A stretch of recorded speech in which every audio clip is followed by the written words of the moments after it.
So గోవాలో మీరు బాగా ఎంజాయ్ చేసిన మూమెంట్ ఏంటి?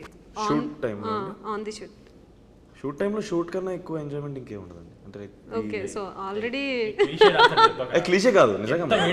ఎందుకు అందరు అబద్ధాలు చెప్తున్నారు? అదే కదా నేను అనలేకపోతున్నాను, ఆయన అన్నారు. ఏం చేశారా? ఏం సీక్రెట్స్ చవటలు అంటే వర్క్ చేసినప్పుడు ఇదైతే డెఫినెట్లీ ఉందండి. బట్ అది దాటి సీన్ పర్ఫామ్ చేసినప్పుడు ఒక ఆనందం వస్తుంది. వీళ్ళిద్దరితో సీన్ చేస్తున్న ఫీలింగ్ ఉంటుంది చూసారా, అది మెయిన్. చెప్పుకోలేని దగ్గర చవటకాయలు వచ్చాయండి. రాజా మూవీలో చెప్పినట్టు చెప్పారు. చాలా ఓవర్ చేస్తున్నాడు వీడైతే. ఇప్పుడు ఇప్పుడు బయట అందరూ ఏమనుకో, ఓ మ్యాడ్ సినిమా షూటింగ్ అంటే ఒక పిక్నిక్ లా ఉంటది, అందరూ కలిసి ఒక family.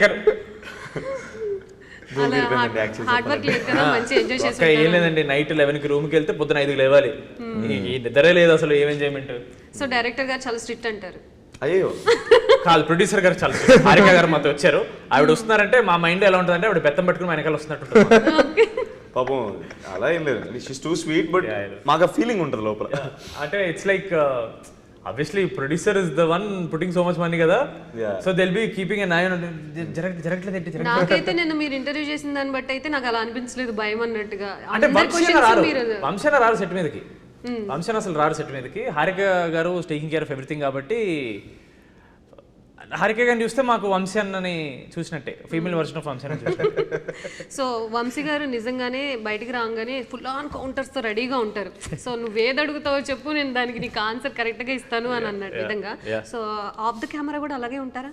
Yeah he is to the face. కాకపోతే ఆఫ్ ద కెమెరా మేము యాక్చువల్లీ క్వశ్చన్స్ ఏమి అడగం యాక్చువల్లీ మేము. సో క్వశ్చన్స్ అడగడం మా ప్రాబ్లం అంటారు. అదే pretty much. నేను అందుకే చెప్పినప్పుడు కూడా తెలుగు రాష్ట్రాల మీడియాలన్నీ ఈ క్వశ్చన్స్ మిమ్మల్ని అడగాలనుకున్నా అడగలేక నాకు పంపిస్తే నేను అడిగానని చెప్పాను. అందుకే మాకు పర్సనల్ మా క్వశ్చన్స్ ఏముంటాయండి, మాతో నెక్స్ట్ టైం ఎప్పుడైనా అడుగుతాం మేము. అయితే సో అడిగాక రౌండ్ అప్ వేసారా?